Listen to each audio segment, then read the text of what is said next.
I'm the preservation officer with the city of Tacoma, and I've been here for 10 years, and actually it's kind of interesting because this year is sort of I think a new beginning or a transitional year in a way for the program in Tacoma. I'll get to that in a minute. But first I wanted to talk, just be a little bit self-indulgent and talk a little bit about how I got here, how I got to be a preservation officer, because it comes up from time to time. People say, well, first of all, people say, there's a job like that? It's a full-time job? What do you do? How do you possibly get a job like that? And, you know, how do you arrive here? And so my background is in archaeology originally. I grew up in an old house. My parents were sort of chronic house remodelers. They, like me, made their children live in an old house that was under construction or having paint scraped off something constantly. Maybe that has something to do with my choice in profession, was all that paint removal. But at any rate, so it was something I lived with all the time. And I viewed a house, I think kind of instinctively after a while, as something that has layers. There is a process over time through which a place gains meaning, and you can peel back those layers like an onion. And so in a way, a house is kind of like an archaeological site. And so when I got my own house, I told my wife, I was like, if it was built after 1930, I'm not going to look at it. She's like, oh, all right. And I found the process for fixing up houses has just been remove things usually. That's the first thing you do. You take off. If they put siding over the old siding, you take that off. If they put floor coverings in there that don't belong there, you take that off. If they painted something that shouldn't be painted, if you can, you take that off. And then you've got something that a lot of real estate agents might tell you is quite valuable if you do it right. And so you can add value by removing things that shouldn't be there. And so in the process you make discoveries. How many people have remodeled a house and found something weird in it? Right. Anybody found shoes in the walls ever? Right, shoes. Old newspaper clippings. One house I had, I was remodeling in the kitchen and I found a very, very poor report card. And so it was from the 1930s, and apparently, I don't know if the parents ever saw that report card. So this is probably hard to see, but I'm going to hold this up. Does anybody know what this is at all? Can you tell? This is a Borden evaporated milk tin. And when I was working on a house, I was putting a vapor barrier in the basement because the home inspector said I had to. And so I was down there, and I only had about, I don't know, 24 inches or 18 inches of space in the crawl space. So I'm in there in my spacesuit underneath the house, having a little claustrophobia attack. So I just stopped and rolled over on my back and just decided to sit there and breathe for a few minutes. I looked up, and I saw this thing sitting up there on the main beam of the house between two joists. And so I thought, well, what's that? So I pulled it out. And this is an evaporated milk can. You can tell, archaeologists here, we see a lot of cans. This is what we call a solder top can, because what they do is they put the evaporated milk in there, they boil it off. Well, they cap it. This is lap seams, be a little hole there, and they boil it. And then they drop a little dollop of lead there to seal it, and then it would become vacuum sealed. And then you can take it anywhere, and you can punch it open, and you have it for lunch. So you're framing a house in 1918, you have some milk. And then you're done, so you set it aside, and then you continue framing the house and you forget about it until some crazy guy like me finds it. This was left on the beam of my house when the main floor joist would be put in 1918, September. And so I was able to date that. So anyways, that's my little story. That's, you know, buildings are a mystery, and the point, I guess, is that every place has a story. And that's what's exciting to me. Now, about the city's preservation program, many of you probably know, or might know, that the program's been around for a while, since 1973. The first landmark in the city is right there, Old City Hall. It's a little challenged right now, but it was established as a landmark in 1974. The preservation movement in Tacoma kind of got started in the 50s when we lost Pierce County Courthouse. Old City Hall was threatened before it's been threatened. And so what was his first landmark? Second landmark, anybody guess? Union Station, that's right. Second, so kind of the obvious ones, right? And then so on and so forth. The next 40 years, we now have 165 buildings on the Landmarks Register, and we have about 1,000 buildings in historic districts that are locally listed too. The city has a Landmarks Commission, has had one since 1974, that reviews changes to buildings to ensure they're protected for future generations. And the commission is made up of citizen volunteers appointed by city council. And they are responsible for basically overseeing and shepherding the built environment into the future. They also approve tax incentives. I think some of you probably have been through the tax incentive process for remodeling historic buildings. And so that's the program that I manage. I think a fundamental question that I ask myself at least, and I think that a lot of folks who live in a historic town might want to ask is why do we preserve things? I mean, I already explained my personal interest, right? It's a mystery to me. It's archaeology. It's layers of meaning. Preservation started as a national movement based mostly on patriotism. So we had the Mount Vernon, George Washington's residence, George Washington's headquarters in New York from the Revolutionary War. These were symbols of our national pride, and they were the obvious landmarks. And so these were established in the mid-19th century, and really that was the focus of why we preserve things. Things like Independence Hall. Later on, there were other major commemorative sites, such as Civil War battlefields. Obviously, the Battle of Gettysburg didn't wait 50 years to become a historic site. It was a historic site the next day. But as a local preservation, tool to protect the character of the place where you lived, that really didn't start until the first part of the 20th century. Charleston, South Carolina had its first preservation ordinance in 1930. They were also early in zoning. New Orleans realized in the 1920s they needed to do something to protect the French Quarter. These things seem kind of self-evident now to us, I think. But back then, it was new, and so those were our first examples of local preservation. In the 1950s, it became something that was in reaction to, or in concert with, I guess, the growing environmental movement, and also reaction to urban renewal when we were looking at major problems downtown, people leaving and buildings getting knocked down, parking lots getting built, and really a solution to what were then major social problems by knocking these things down. Somebody once said that, well, I won't say what they said. I'll say that buildings don't behave badly, it's people that behave badly. And so we've had a lot of issues that have come up that have we've come full circle and now realize that if we invest back into the core of our city and really look at it as a place with meaning, that we can address some of these issues too.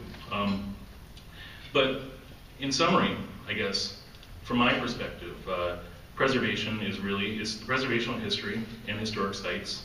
It's obviously aesthetic character, conservation of architecture, and really helping us continue to tell the story of a place, not just through words, but through experience and a sense of authenticity. I'm going to hopefully not offend anybody. I tried to do this. Anybody seen the internet thing goes around where, how others see me and how I see myself? This is how so I tried to do this, but then I got kind of lost. But basically, what does historic preservation mean to you? And this is a question I guess I would ask you to think about. Are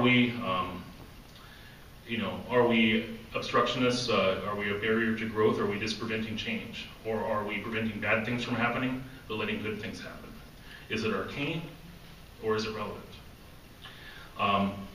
Like I said, is it about preventing bad development, but encouraging good development? Or is it critical to good urban design? Is it critical to a sense of place or an identity? Is preservation something that allows a city to be what it is, protects that core identity, is it a conservation tool? I think that the point of the question is that preservation means different things to different people. People have different preconceptions about it.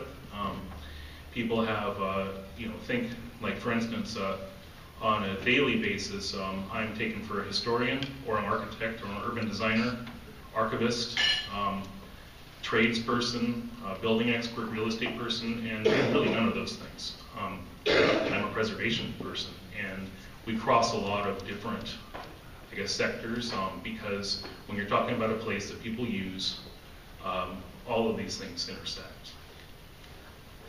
I think that one of our major challenges as a preservation program going into the future is to change the perception. I know it is a perception that preservation is kind of old and boring and persnickety, that there's a lot of no and not enough yes. Because in my mind, preservation is new, it's innovative, and it's authentic. And leading into my next slide, that preservation to me is really, it's about the future. It's not about the past. It's about a long-range vision that integrates the preservation of our important historic resources with new development and growth. And I chose that slide on purpose for the picture, and I strategically put a little shadow there. You see the new building next to the old building. And I think that one of the things we have here are real showcases of these types of blends in Tacoma. I think it's one of the things that makes Tacoma special, even as an example of preservation. Preservation protects what is irreplaceable and unique about the city. And we do have things that are unique and irreplaceable. We are not, I'm just going to say, I'm not going to cast any sort of aspersions on any other cities, but like we are not Everett, we are not Bellingham. Bellingham's a great town, love it. We are not Olympia, we are not Fife, we are not Lakewood, we are not UP. And there's reasons for that beyond just our geography. Preservation supports our community identity. It fosters pride in the city. People come here and fall in love with it for what they see and what they experience. And preservation, as I hinted at, has been a key feature in some of the greatest developments that we've had. So, this is all on the screen there. Preservation is economic development to me. It equals jobs. Preservation investments are investments in the local economy. I'll get into that for just a second. When I say it's an investment in the local economy, what I mean is that in a historic rehabilitation project, it's estimated that between 60 and 70% of the total investment goes toward labor compared to about 50% for new construction. Skilled labor typically required for historic projects tends to be hired locally, and the specialized materials that go into it, such as doorknobs and little panes of glass, custom wood trim, those things tend to be sourced locally, more likely than some of the large construction things like beams and other materials that are shipped in from elsewhere. As a result, the local economy benefits. There are higher multipliers there for local investment with historic rehab generally than for new construction. The state did a study on historic preservation, its impacts economically, and found that if you actually assessed it per dollar spent, that there is a higher multiplier for investment in historic preservation than other really well-known sectors in the state. This is not a volume thing, this is just a per dollar spent thing. And it is related to the fact that, again, that a lot of these local inputs result in a higher multiplier. And in Pierce County, in 2000 to 2004 period of the study that I'm talking about, there's $28.7 million in sales, 325 jobs, $11.1 million in wages that went into historic investment. The other thing is that preservation draws people to places that have character. Heritage tourism is a big thing in many areas of the country. We have local examples here, well, semi-local. If you want to look at an obvious question of what is a good outcome. You look at Pike Place Market, which very nearly was demolished in the 60s. Now, can anybody imagine what the economic impact long range of that would have been? So, heritage tourism in Washington State is a huge sector too. 8.7 million visitor days, $630 million spent. The total multiplier is calculated at $1.3 billion. And so I'm not going to go into all the other numbers, but it just gives you a sense that really we're talking about a significant thing here. And it's one of Tacoma's major strategic assets. And I just, wanted to throw up a couple pictures if anybody remembers some before and after. These aren't the biggest buildings or anything like that in the city, but if you remember where the Waddell building, where the Pacific Grill is now, and what it looked like, still doesn't have its upper stories. Those were removed long ago. But the difference, first of all, the difference the building now, with what it is, with that corner turret, for instance, makes on that corner, across from the Sprague building. We've got a bunch of new construction, we've got some old buildings too. But if you think about the Marriott building and the development, which, there's people running around all the time down there now with the restaurant and it could be any building, but at the same time, how interesting is it? How visually interesting is it? And how much does it contribute to that corner? Quite a lot, I think. The other building up there is on Fawcett Street. People know that one, the Ford building. Again, these are existing buildings that all we need is people in them, occupying them, and it really changes the whole face of the street. One of my favorite transformation stories is the Passages building over on Broadway. Just again, it's not the most impressive or hugely historic building in the city, but it's got quite a bit of character. And you look at what it was and look at what it became. And the Schoenfeld building, opening the windows, what that did. And then of course that previous picture that I had with the University of Washington Tacoma campus, which I think is our absolute gem of a showpiece. And if anybody wants to argue about what a positive effect historic rehabilitation blended with new development on a city can have, what a transformative effect it can have, I think there's your example. And I think also it kind of speaks for itself in the sense that all you have to do is really, when you look at the way things can be done, is point to some of these examples in Tacoma and show really where the city was and what it's become and how preservation has played a key role in those successes. Preservation also is sustainable. Sustainability is something we hear a lot about these days. It means different things to different people, just like preservation does. But the fact is that preservation of existing buildings has less of an environmental impact than new construction in terms of life cycle. And it reduces solid waste and landfill from construction and demolition debris. There's nothing wrong with new construction, but the point is that when you have an existing building, rehabbing the building is an environmentally sensible choice. Because not only are you maintaining your community identity, but you're also reducing waste stream and life cycle impacts. So you see the greenest building is the one that's already built. This is a graphic, I think, from the 1980s from the National Trust, but it represents what people are calling embodied energy. And I'll get to that in a second because I have a slide coming up that I promise is the only slide that's full of text in the whole presentation. So here we go. I know. There's a landfill in the background. I don't know if you can see that. That was kind of what I can see it's seagulls. So demolition of an existing commercial building, these are studies that have taken a look at environmental impacts, creates an average of 155 pounds of waste per square foot. Construction of a new building, about 4 pounds per square foot. So this is 1.4 million tons in Washington. So 2.2 pounds per person daily, and this is regardless of the fact that we have a 45% landfill diversion rate, which is good.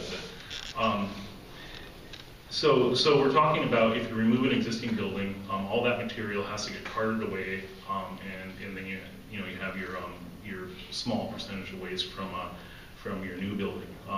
But If you take that, see that up there, I think I love this one, 50,000 square foot building. If you calculate the energy costs, or energy invested actually, in transport of materials and assembly of that building, the quarrying of the materials, the manufacture of the materials that went into that original building, estimated to have the energy equivalency of 640,000 gallons of gas. Significant. And so there is a cost when you create a new building. Again, I said there's nothing wrong with it, but that when you create a new construction, that there is a life cycle investment. And when we all talk about things like carbon footprint, you realize that new buildings these days are quite efficient, and they operate more efficiently than they have ever before in human history. But they have a cost to build, and that cost takes time to recoup in terms of carbon footprint. So average 20-year cycle. It's something that comes up often with windows, and when people are wanting to replace a window in a building and they say, well, I'm going to save the energy and so forth, which, a lot of times it is draftiness. Windows are poorly maintained and often, and there are real problems with them. But in terms of cost benefit, we found that that really your energy savings, it'll take you around 40 or 50 years sometimes to recoup the cost on the actual energy savings per window. But again, I mean, they're pretty and they're new, but just in the terms of raw numbers. And so the last thing is that I said that buildings today are more efficient than they've ever been before. But prior to 2000, really, the buildings in the 1920s were our showcase efficient buildings in terms of energy use. And so all that time, I mean, people, how many of you have ever had to spend significant amounts of time in a building from the 70s or 80s with thin aluminum windows that are loose and winds blowing through them and everything like that? And we're seeing a lot of those get removed now. We see a lot of historic buildings that have had things that have been replaced that lasted 10, 15 years, and then they're out of there again. So the things that they replace, the 100-year windows, are taken out and replaced by something new. And technology is always changing and it's getting better, but we find out that these things fail after 10 or 15 years. Not that I'm biased, but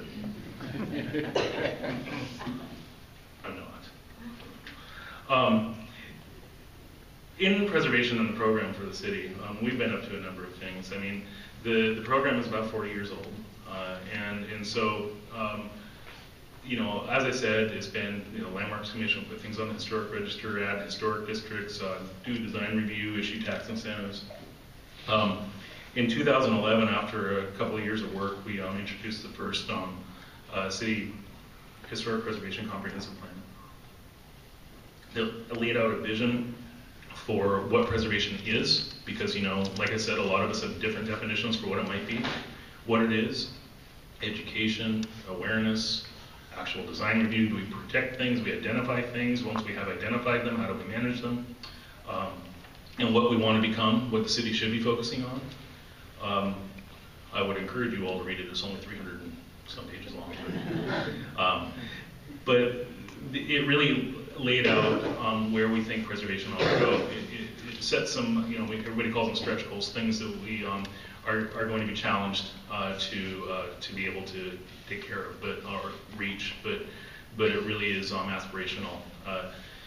The Wedge Neighborhood Historic District was established in 2011. We've got now, I think, 5 local historic districts in the city. The Wedge was the latest residential one, right next to Multicare between 6th and Division. Last year, we passed a new ordinance preventing demolition by neglect called the Historic Property Maintenance Code that creates a nuisance authority. City can abate nuisances under state law, and we have defined neglect of historic structures as a nuisance. We're working more towards a proactive approach to, instead of reactive complaint-based approach, working directly with property owners and trying to make sure that we don't get into the situation that we found ourselves in with the Luzon building. And because that was really traumatic I think for a lot of people. It was very, very awful for me. And it really reflected the need to be more proactive, to address these things before it's too late, before things are too far gone for anybody. And in that light, we've also established an emergency preservation fund, which allows us to abate under this nuisance code. for historic preservation purposes. And I don't know how many of you were following that when it was happening, but this is a code that applies to commercial structures, not residential structures right now. We've done a lot of revisions to our land use code to protect historic properties and make it easier to develop them. Some of the barriers that you might find with historic buildings, parking, zoning, allowed uses. We have a lot of white elephants in certain neighborhoods that just, what are you going to put there if it's not a school, for instance? And so we're trying to take care of those things throughout the code. We're continuing to work on the work amendments to allow for artist live work live space within historic buildings as another incentive, another way to get these things back into active use. This is my last little bit, but no text, but I'm going to talk.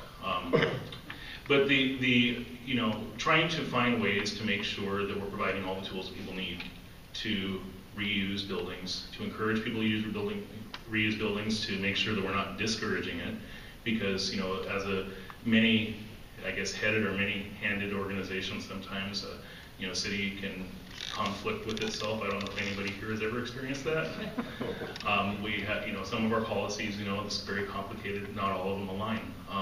And so we're trying to make sure we address all of that. Right now we're also working on developing a historic rehab commercial loan, low interest loan, that you'd think we'd have something like that already, but we don't. Something that's needed to go along with our tax incentives, go along with our code enforcement approach to preventing neglect, is to also provide on the other side of the scale things for people to use to bring these buildings back. Our challenge, I think, under what's next, I guess, our challenge is what I talked about earlier in the presentation, which is how to both address, I think, the perception that historic preservation is a barrier or that it is somehow not relevant. One of the things that I've been trying to work on a lot is with some of our younger citizens is that, is it relevant to the younger people who are either from Tacoma or coming to Tacoma? What can we do to make them care or to see that there are opportunities to be active in this, to protect the environment that they have grown up in or that they were attracted to? But we're really trying to build a peerless preservation program. I said at the start of the presentation that, I've been here for 10 years, and in a lot of ways this is a transitional year. We will be developing new programs. We're going to be doing a lot more on the side of community awareness. There's going to be more interesting things to do related to this city, its identity. And so I think that I would ask everybody here to indulge me a little bit and just think about what historic preservation actually means as a citizen or a resident of the city to you. And if you don't know or don't have any idea, that's important for me to know, actually. I mean, I think that building a peerless program in the city, which is what our goal is, means that the historic built environment as a component to the sort of core identity of a place, this city, is really something that I want to achieve with as many people as I possibly can who make this place their home and a place of business. So, with that, I think I'll close and be happy to take any questions.